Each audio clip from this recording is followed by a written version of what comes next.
కమాన్. నేను పడుతున్నా 3 members. ఎందుకు వాళ్ళని అన్న వచ్చేదానికి తిట్టేదంతగా పోతాను తినేది వచ్చేటందుక వచ్చినాక నీ అన్న వచ్చినాక తిట్టేదా తిట్టేది అందుక తిట్లేదు తిన్నానుక. ఎందుకు నీ అన్నతో తిట్టు తిట్టేదంతగా నేనే పోతాను తీ.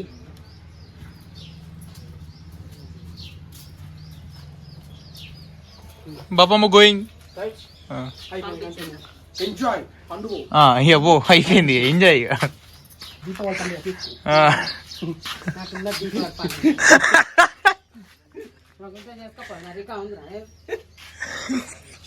ఇప్పుడు నువ్వు అన్నా శ్రీ అట్లా పాపం చూసుకుంటా. నాకాడ ఒక విషయం దాచినావా ఏందక్క చెప్పు. ఇంకో